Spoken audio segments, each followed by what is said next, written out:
Greetings from C3S. Today, we are very happy to have with us our dear distinguished member of C3S, Mr. Sivaraman, who is also the retired Revenue Secretary of India. Mr. Sivaraman is credited with giving rise to a period of high industrial growth through transforming the excise and duty structure during the 1990s. Today, Mr. Sivaraman sir has graciously agreed to discuss the current state of the Chinese economy with the research officers of C3S. In the last decade, China has witnessed several new challenges to its economy after emerging an economic superpower. Domestically, they have faced increased income inequality and climate related threats in several of their cities, a faltering housing market, and an aging population. At the same time, China seems to be expanding its investment to other developing nations like Pakistan through its BRI initiative, despite drawing heavy criticism for the same. Internationally, China's recent political stance on issues like the South China Sea and Taiwan and their treatment of COVID 19 has given rise to rhetoric about decoupling global chains from China. In this context, C3S researchers ask questions about the Chinese economy to our honorable distinguished member. Thank you, sir. Would you like to start the interview with your thoughts on the current scenario of the Chinese economy? Okay, as far as the Chinese economy is concerned, it's very clear that it is struggling to reach a fairly stable rate of growth because it is, one should say, it is under attack. It is under attack from all sides, from the economic side and from the political side, because of its growth itself has become its enemy. In the last few years, that is 2 decades, China grew at about 12% per annum. That was a feverish rate of growth which no other country has been able to show, excepting Japan probably, which grew at about 9%. So China has become its own enemy in the sense it has grown much faster than the rest of the world. Secondly, by doing so and being an autocratic country, it could attract a lot of investments by giving huge concessions in the initial stages. It seems that China has attracted almost 1 million companies or 1 million investments from various parts of the world at a time when it was growing very fast. I can't say whether it is 1 million or 900,000. 900,000 perhaps, 900,000 investments it has received. And it used to get here a lot of investment from probably all the multinational companies, including even small companies from India which wanted to set up base there. This is possible because China was able to transfer a lot of rural labor into urban areas, or rather semi-urban areas where these industrial developments were taking place. And as they were able to also control the wages, they were able to control the price of land, they were able to stabilize everything that the foreign investment or foreign investors required from the point of view of the government. They were able to attract almost all industries, and those industries were able to supply goods and services all over the world at very low prices. And in that was built in Chinese own profit, because China was able to raise the living standards of its own people and increase their aggregate demand. Therefore, the rate of growth of China became very, very high during this period, because there was a transformation from the rurally poor labor sector into high wage paying sector comparatively. I can't say that the wages that were being paid to the Chinese labor at the time was very high compared to other countries. No, it was very low, but it was comparatively higher than the rural China. Therefore, China was able to also improve its living standards in a big way. Thirdly, China being an autocratic country, it was able to regulate anything that the foreign investors wanted, or give concessions to the foreign investors as they wanted. Unlike in India, where if you are to acquire land, it has to pass through several stages. It could be contentious issue in the courts also. That didn't happen in China, because all land was owned by the government, or the municipal bodies, or the counties, or the provincial governments. So therefore, whatever land was required was given. If you take the iPhone industry, which is being run by the Taiwanese company, and the Foxconn, they got land almost free. Secondly, their labor, whenever they were under pressure, the Chinese schools provided the labor, because they were all repetitive acts and very small acts. The boys were able to be trained and girls were able to be trained very fast, and they got very low wages. They were not even given. the wages being paid to the normal Chinese labor. That way, China's investors were able to sell their products at very low prices across the world, and they were able to gain profit, and the Chinese also got benefited. Now, that kind of a period in Chinese history is now over because Chinese wages have also increased. Secondly, many other countries have also been able to develop products that the Chinese were supplying free. But even though Chinese low cost, even though Chinese sources are becoming a very, very big issue as far as the other countries are concerned, because they had become dependent on the Chinese industry for supply of critical equipments, critical parts, etc., to their own industries. So this kind of a tie-up, whether China designed it that way, that is during their industrialization process, whether the Chinese Communist Party, the Chinese leaders designed it in such a manner that the rest of the world, particularly the developed world, became dependent on China. So China had adopted, in my own view or my own interpretation, a two-pronged strategy. One is that it made the industrialists or industries across the world dependent on China for critical supplies. Number two, it also made consumers in most of these countries dependent on China for cheap goods like cheap clothes, cheap toys, cheap electronic goods, etc. So the people became dependent on China for cheap consumer goods. The industries became dependent on China, supply of critical components and parts at very low rates. So therefore, China probably had a design in its mind that it should make the world dependent on China. Now, during the pandemic period, because of the constraints in supply and the constraints in production, which China also had, so there was some kind of interruption in supply. Now, these interruptions continued as far as China was concerned, because China had a big bout of COVID-19 only when the rest of the world was recovering. So the rest of the world started suffering from the point of view of supplies from China. So they had to make their own supply sources, which are now growing in number. That way, China is seemed to be in a kind of a bind. That apart, Chinese political behavior towards other countries, like for example, in the case of India or in the case of Philippines, in the case of many other countries, China wanted to make them dependent on it because by opening this BRI initiative, they thought they will be able to politically control all these countries by giving them money. But that has become a bugbear now. Many of these countries have become debt-ridden and debt-ridden to China. So therefore, they probably didn't anticipate it. The Chinese economists or Chinese financiers or Chinese banking companies which levied the rate of interest. We do not know what rate of interest these loans have in advance, because however much one may try, one is not able to get this rate of interest or the terms of agreement. Although China keeps on saying that its terms are lower than that of the World Bank and its grant element in the loan is much high and all that, but nobody has been able to analyze, for example, what are the conditions under which China has extended loan assistance to Pakistan, or China has extended loan assistance to Sri Lanka. Maybe now these details are available with the International Monetary Fund, because they would like to know what is the liability of the country towards China in debt servicing.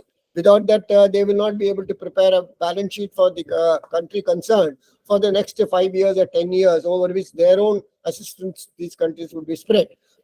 From the articles and from various reports that IMF or World Bank produces, it seems that these loans are going to be a heavy burden on these countries, even in the coming days. So that way, China initially took the political initiative. China initially started taking an economic initiative in these countries. Why did they take the economic initiative in these countries? Because China had developed into a middle income country. When China developed into a middle income country, the factories and other things which are producing goods and services for its own domestic economy reached a critical stage when they were not able to meet fully, they were not able to fully exploit their capacity, because their production capacity was at a particular level. Now a particular satiation level has been reached amongst the consumers in China. So therefore they found that their demand is falling and they had to export it. So, and they were exporting it also, and China is an export-driven economy in any case. So, but in the case of the construction industry, particularly the infrastructure and construction industry, China was in serious difficulties. So my next question was, how is China's housing market different from India's, and what are its common challenges, if there are any? First of all, as I mentioned in the previous, answer to my previous question, household sector debt in China is about 60% or 60% of GDP. India's household debt is about 30%, even less, they say, of GDP. So the borrowings in China by the household sector is very high, in spite of fact their income levels may also be 3 times higher than that of India. So there was a rush to buy houses when once, I think it was in, I don't know which exactly the year, in which the Chinese government said anyone can own private homes. Earlier, there were no private homes in China. Everything was government controlled. When once this opened up, there was a flood of requests, flood towards the housing sector. People started buying houses. People started taking loans and buying in a very, very big way. As far as India is concerned, the household sector, including you, including me, or including every one of our parents, they were very hesitant to take loans. In India, there is a hesitancy in taking loans, excepting by the people who don't want to repay the loans. Because there is a tradition here that if we take a loan and if our parents have not been able to repay them, the children, the succeeding generation will certainly honor the debt. So that kind of a philosophy has been prevalent in India, and therefore debt taking amongst the individuals in the household sector is much lower than that of in China. That is one reason why India's housing sector has not expanded to that extent. So if you look at today's situation, according to one report, there are 65 million apartments vacant in China. Chinese population is almost equal to Indian population, or probably a little bit more. But India, the housing sector has shown only, as of current reporting, is only 6 lakh apartments are vacant. And they are rapidly declining in the metropolitan cities. So with the assistance given to the housing sector, through the through interest, interest being debitable against your income tax, etc., there is now a rush for these houses which have been lying vacant. And you might remember during the pandemic period, and immediately after the pandemic period, Mrs. Nirmala Sivaraman also gave a lot of assistance to the companies, which are also finding it difficult to complete the houses.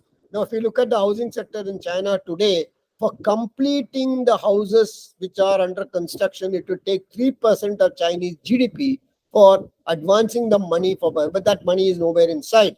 If China is, of course, trying, encouraging the household sector to pay more to them so that they can advance money to the emerging housing sector market, or to those people who have incomplete houses so that they can also get money to complete the houses. So, but there is a stalemate as far as the housing sector is concerned in China, which contributes, according to one estimate, that is Kenneth Rogoff, who is a world-renowned economist at the World Bank, 30% of the GDP. Chinese housing sector contributes 30% of the GDP, whereas in India it contributes only 6 to 7% GDP, which is expected to rise to 10%. Because of the government Awas Yojana also, a lot of rural people are getting houses and urban poor are also getting houses. So that is the order of difference between the housing sector in India and the housing sector in China. Even assuming it's only Kenneth Rogoff has counted it as 29%. And in India, it has been stated that 7% of the GDP is contributed to the housing sector. There's a big difference at 20%. So here again, as I mentioned, then in China, the lending rate is much lower than that of India. If you look at the lending rates of the housing sector, it's about 4 to 5% or maybe 6%, whereas in lending rates in India is around 8%. So therefore, in India, even if you want to borrow money, you start looking at how much am I going to pay? What is going to be my equated installment every month I have to pay from my salary? So that could be much higher than that of China. The other point which I want to re-emphasize here is the low inflation rate in China. Because of the low inflation rate in China, the food articles and other things may not grow in value terms for the household to the extent that it grows in India. India's food inflation is 5%, 6%, sometimes it goes up to 7%. So there is a big difference. Even in spite of it, China is now struggling with the 65 million unsold houses and ghost cities and ghost towns in their area. So what has China done? So this sector is a sector in which huge investments have gone in. Steel sector, construction material sector, that is cement sector. So huge amount of investment have gone in, and those investments are lying idle. So the BRA was started for purposes of energizing the sector which had become dormant or which was almost dying down. See, in any country, infrastructure is, see, there are infrastructural facilities. You can build roads. There is a optimum level of road density which you can have in a country, because beyond that you cannot have. There may be water area, there may be desert area, there may be mountain areas, inaccessible areas. So road density is something which is given. You cannot increase road density beyond a point because you require land also. So China has reached a point when all its super expressways, highways, etc. had already been completed, but for which they had built up the capacity. So that capacity is idle. So Belt and Road Initiative. So they have to construct road elsewhere in the world. So this capacity is utilized. So that is where the Belt and Road Initiative came in. Infrastructure capacity lying idle in China. The building capacity, building material capacity lying idle in China. Then let us take the power sector. China has reached an optimal level of energy consumption and energy supplies also. So their energy producing sector like turbines, generators, etc. were lying idle, and these are highly capital intensive industries and high wage industries. What would they do? They cannot shut it down. So therefore they say, all right, we'll set up power stations in Pakistan, we'll set up power stations in Sri Lanka or in African countries so that they can supply them. So now whether the quality is good, quality is bad, we don't know. Nobody has made an assessment of all these things. So this is where China comes in a different manner than the rest of the world, because they developed very fast, they created capacity very fast, particularly in the housing sector. They thought that the urbanized areas and people's hunger for houses will be so much that they can continuously supply it and continuously maintain it. But they found that it has not been possible because the housing sector also started collapsing, and correspondingly, the income levels also did not rise during the pandemic period. So everything combined together to throttle the housing sector of China, which is now still facing a problem. And the latest report of the IMF says, Article 4 consultation, the China will have to do something about it. I mean, I don't know whether of course, China, according to the IMF, that they say that China should be more liberal on the fiscal side, even though they still have a 7.5% fiscal deficit. India's total fiscal deficit is 9%, leave alone the 6% of government of India, but you have fiscal deficit in the states also. Together it is about 9%. China is total fiscal deficit, they show it 7%. I hope it is also inclusive of the fiscal deficit of the provinces. Now, if you liberalize the fiscal deficit further, China's debt to GDP will go beyond 350%. It is already over 300%. If I remember right, I think I got some figures here. Yeah. Average global debt to GDP ratio is 248% as of today. Now, if you look at the Chinese non-financial sector, it has already touched 302%. So it is 45% more than the global average. 55%. India is only 170%. India is just about average, half the of the Chinese figure of 302%. So the Chinese is already in a situation in which the debt to GDP ratio is very high. So there is also a problem. Although the inflation level is low, one does not know. Suddenly there can be. After all, US inflation was only 2%. UK inflation was only 2%. It shot up to 9% in UK, it went beyond 12%. So one does not know when the collapse will come. Because if you monetize the economy to such an extent, 7% fiscal deficit, 9%, 10% fiscal deficit, after all, you're creating money. And you do not know when the collapse will come. So I will not, I mean, if I had been the IMF board, I would have said, advising China once again increasing the fiscal deficit to 7 or 10%. It may eventually lead to a collapse. So the Chinese housing sector is one area which is going to throttle Chinese future stability and increased growth.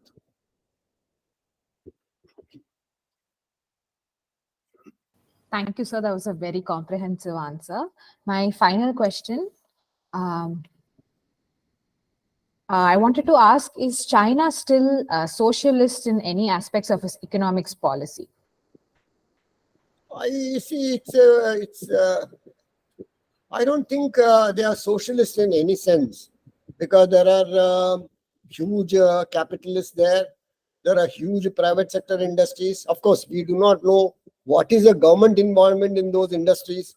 Many people say, many of the UAE, for example, they say it's 100% government, although the front is a private sector. So one does not know what is a private sector in China and what is a government sector. There are state-owned enterprises. Of course, there will be a lot of private sector people also in China, because a number of people are migrating from China outside China also with their capital intact. So actually, China, in terms of its political, um, political rather, what shall I say, government, it may be socialist or rather autocratic. But in terms of the economy, it is still a capitalist economy. That is what I would say. One does not see that kind of a high rate of income tax in China. One does not see that high rate of GST in China. In fact, they say that China should think in terms of increasing its income tax, etc., which they have not done so far. So therefore, one can't say from an economist point of view, you cannot say that China is a socialist country as far as industrial development is concerned, or as far as the economy is concerned. But with the new law which they have passed, foreign relations law, China has become more autocratic, more authoritarian, because in spite of the fact that they have got almost 100,000, I'm not sure about the number, 100,000 company establishment from abroad, which have set up base. This law authorizes Chinese President Mr. Xi Jinping to do anything he wants to defeat the sanctions of the United States. That means he can seize these industries. If at all they start obeying the sanctions, if a particular industry is having a captive technology, take for example the 5 nanometer chip or 4 nanometer chip which you find in your Apple phone, for which they have got some kind of a technology to integrate it with the whole system, and which is a captive technology, Apple. And the Chinese people say, no, we want this technology, we want to give it to Xiaomi, or we want to give it to Oppo or something. And if they refuse, they can take over. So this law can, be an impediment, further impediment for FDI into China, because people will be very wary. Yesterday, the day before yesterday itself, the Taiwanese want to shift wholesale into India. So they are looking at places in India where they can come in comfortably. So these are some of the issues which is going to come up as far as China is concerned. Anybody else, you can ask freely any question you want. Thank you, sir. This brings me to the end of my set of questions. Next, I think, is Sapna. Sapna's questions. Yeah. So, China's demographic decline has the potential to have a major impact on the country's economy and a constraint to China's future power. So how do you think this decline will constrain China's future power ambitions and the opportunities that India can, garner from this economic impact that China's demographic shift may, entail?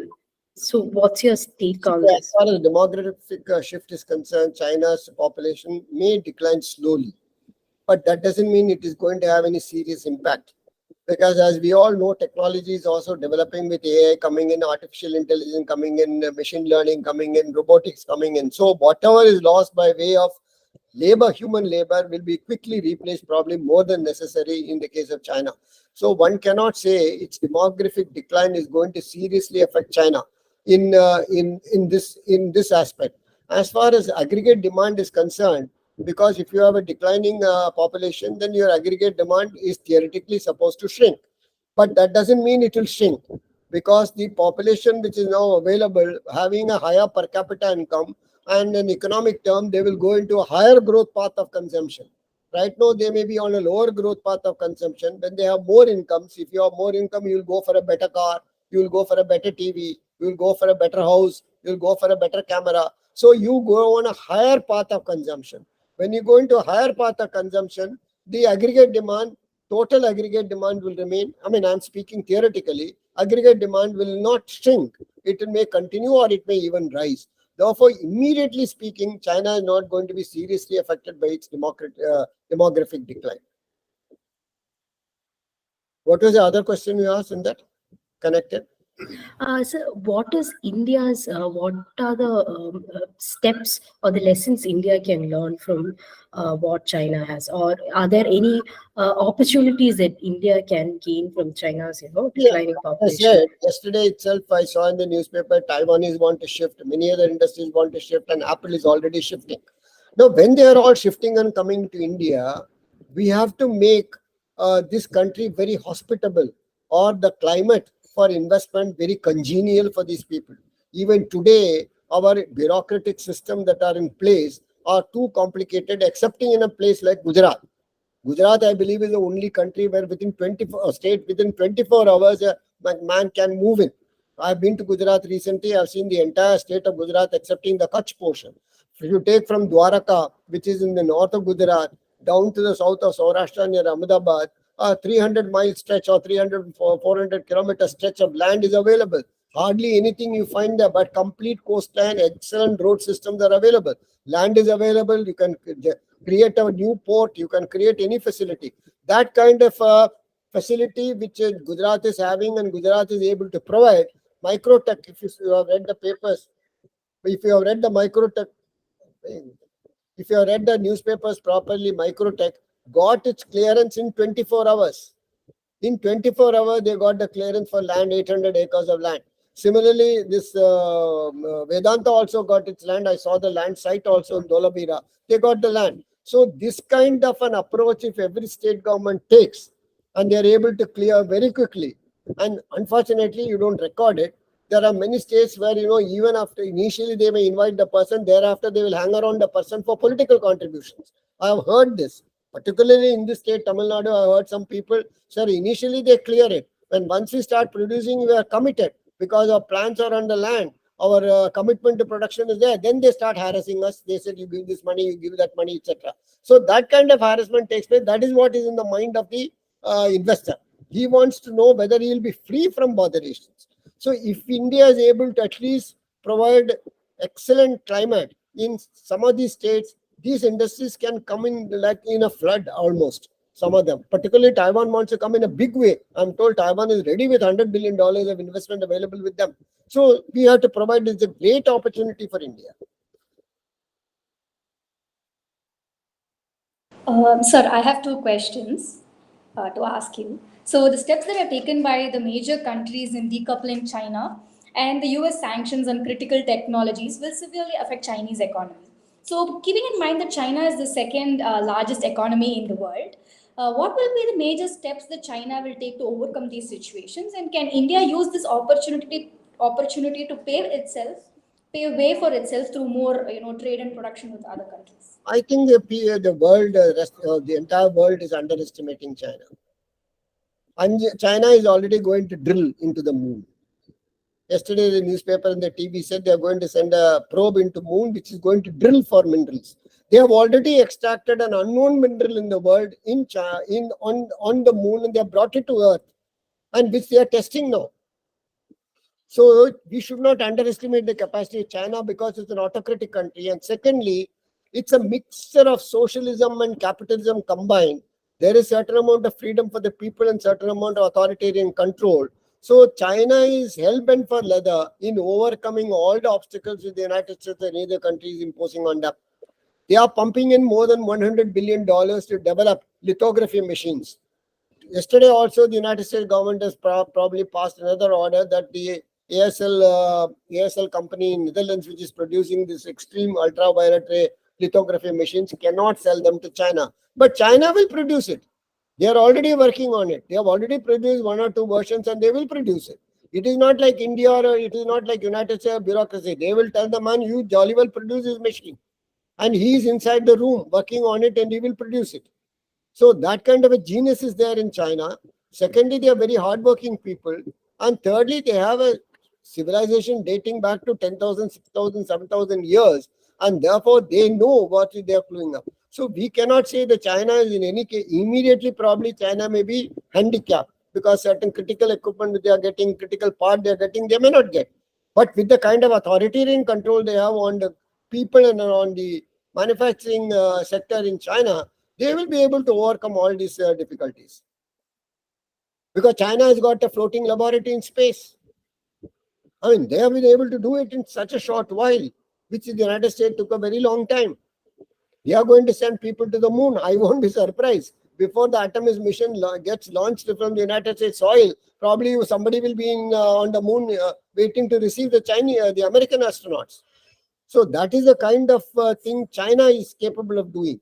And we have to be very careful, and we have to really assess the Chinese strength from a very, very broad sense of the term, rather than, looking into our own internal self and saying we are great, we are. No, that's not the case. So this is something which you'll have to see very carefully, whether India itself is capable of matching that kind of that kind of perseverance by China, whether we have got that perseverance, whether our political system will allow that kind of perseverance. So our political system will have to take into account that is a kind of perseverance in China. Whether Indian economy, which has started doing this kind of intensive research work, whether the new government or whichever government comes into power will continue with it. Already we are seeing state governments toppling the orders passed by the previous government, setting at naught whatever the previous government had done. So that kind of a system, if it is there, we are just like a crab. We are pulling the crab which is trying to climb out of the bottle. So if that comes in, then I don't think India will be able to match, or India will be a hospitable place for these industries which want to come in. And as far as the American sanctions are concerned, this new law which has been passed, it itself makes a threatening note that if your companies here do not transfer technology which we ask for, they are in for serious trouble. So will they be in a position to quit China as they quit Russia? Audi wound up, BMW wound up, Mercedes wound up. They left all their plants there because of sanctions.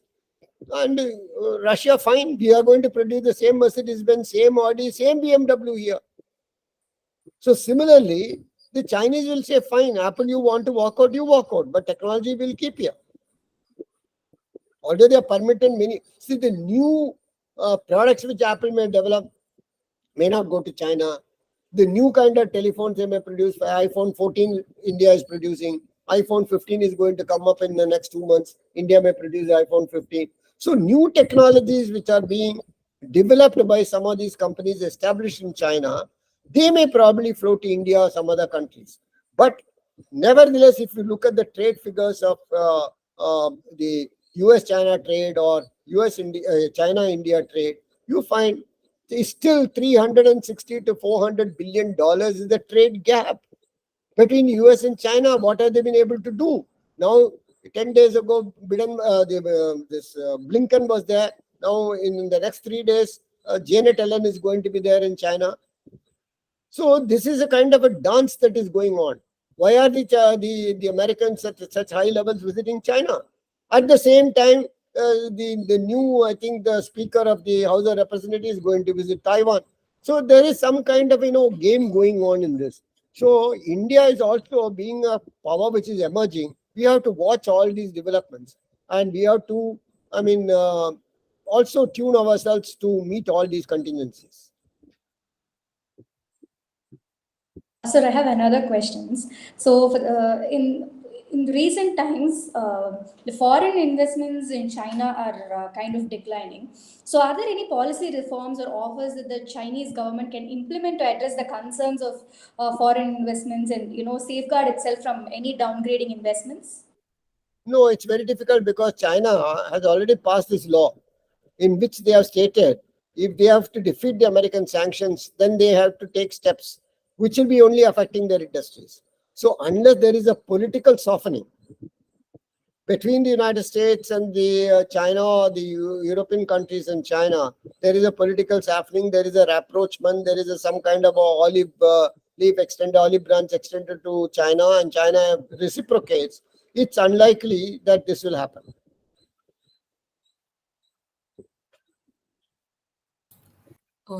Sir, I have a question. I mean, I completely agree with you on how China is economically efficient and how they've been engaging, developing a lot of new initiatives and everything. But I also think it's important for us to also see how effective they are, I mean, how far has China benefited out of so many initiatives that it has taken? Like, for instance, the BRI projects, especially in Pakistan and Africa.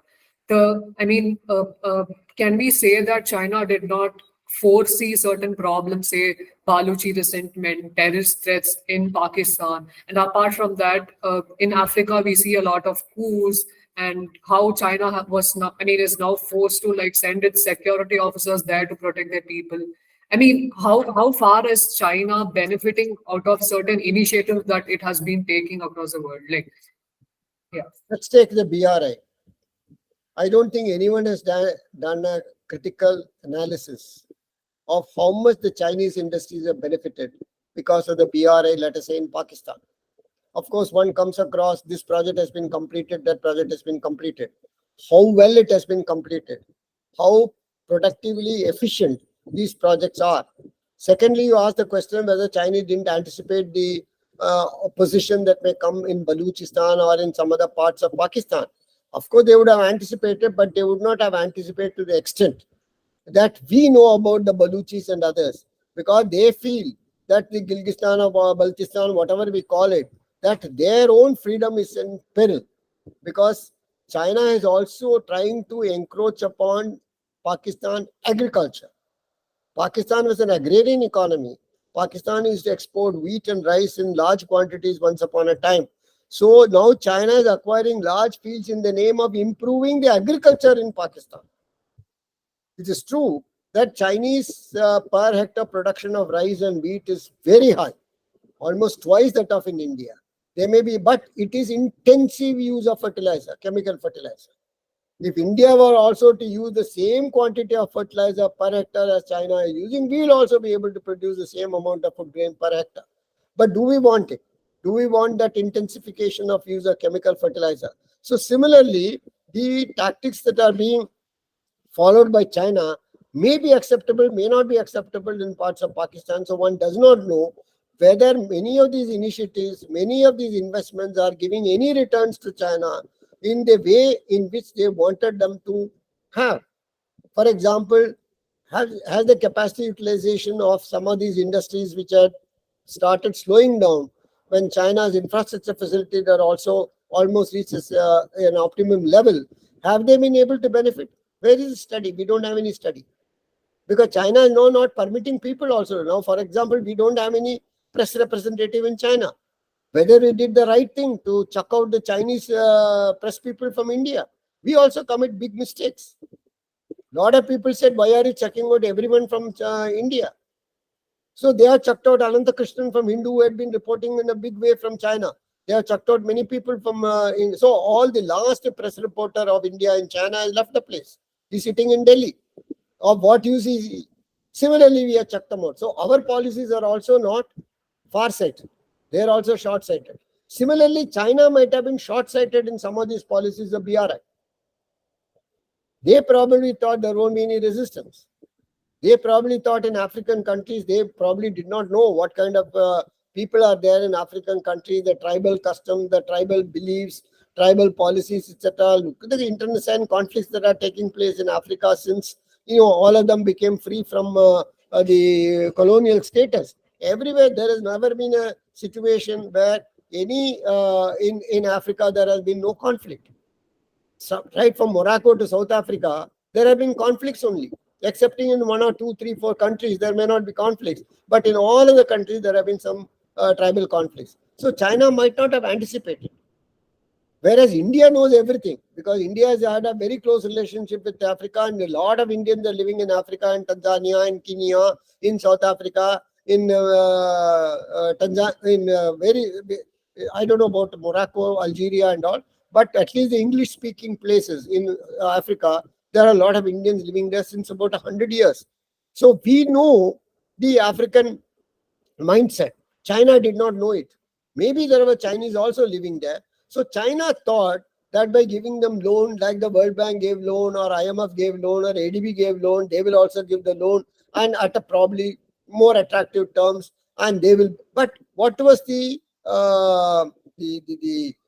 trick in that? China wanted only its companies to operate.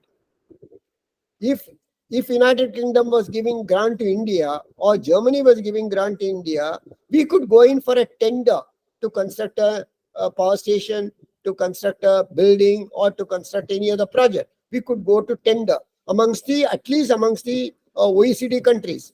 So there were hundreds of companies willing to compete. Whereas in the case of China, it will be only the Chinese company. Secondly, in the case of China, Chinese labor would go, mostly Chinese labor. So there was no labor participation. Even if there had been labor participation in those countries where Chinese were setting up projects, that they had to be under Chinese control, which probably was authoritarian, more authoritarian. So these problems probably the Chinese didn't anticipate. So one does not know really where is the BRI now, what kind of benefits are accrued, if at all any, how much money has been advanced by China to all these countries for BRI projects, what is the rate at which it has been given, what are the loan agreements. We have not been able to see one or two loan agreements I saw somewhere, but they say they were not the right loan agreements. But IMF might have caught hold of some of these loan agreements. Even that I am not sure, because China has got an important vote in the IMF and the World Bank. So they would have said, no, you can't have a look at our loan agreements. They would have told the staff. So these are very tricky issues as far as China is concerned. So right, exactly, sir. So we do not have a clear picture. I mean, when it comes to China, we do not really have the data to like say how effective their initiatives are, like at a general level. Yeah, they are sending people to space, discovering minerals, doing this PRI, extending loans and everything. But how do we judge a country's economy? I mean, how do we judge a country's economic status or position without clearly knowing how effective they are? Like, how are we saying that we are underestimating the country? Is my question. No, we are underestimating in the sense even today, China is having a trade surplus. Although the trade surplus is marginally reduced, their trade level has not gone down. The trade surplus might have gone down to some extent. If we see that the US-China trade is balancing, then we can say there is a great achievement on the part of the United States in curbing China's growth. If we see a decline and India-China trade balance, no, we have been talking about Atmanirbhar, Atmanirbhar. What is Atmanirbhar? Even today we are getting Ganesha statues made in China. So what kind of control we have had on Chinese trade? So therefore, these are all issues, you see, which we have not taken into the system. We are only trying to, look at it from a major helicopter view from 30,000 feet. No helicopter can fly at 30,000 feet. I know I have flown helicopters. They can fly at the most 24,000 feet. Beyond that, it cannot. But our helicopter view is from 30,000 feet. So secondly, we also do not know what kind of research is going on in China. If we see only by the results, if China has been able to dig into the moon, bring out a metal which has not been seen in the world today on Earth, and able to work on it, then China is definitely superior technology. If China has been able to build a lab, space lab, and send astronauts to that place and make them live there for 3 months, then China is equivalent to United States as far as space lab is concerned. If China has been able to land a rover on the Mars and make it move as good as the Americans, then China is as good as Americans in the space. If China has been able to grab satellites, its own satellites, and bring it on a particular path of, Russian satellite they grabbed recently, and bring it onto an area where they can dump the satellites in a orbital path which is not damaging. So China has got tremendous technology. China has got hypersonic missiles. So there are many things which we know about China, many things which we do not know about China. So on that basis, we cannot underestimate them. What is the difference between India and China? Both of us are huge civilizations which have been lasting since several thousand years. In the case of India, it has always been open. In the case of China, it was open up to a particular point of view. And once the Chinese revolution started in the 90s by Mao, everything started, getting covered up, because they wanted to become a big nation. I mean, as far as India is concerned, we have always been open. So that is not an open society which we see in China. So therefore, it's very difficult to know there may be spies, there may be espionage agents from industry and from government trying to get information from China, but it may be very difficult where they are. Well, as I said, when the Americans land in Moon, there may be 2 Chinese waiting with a cup of tea for them. Where is it? Nobody talks about it now. Thank you.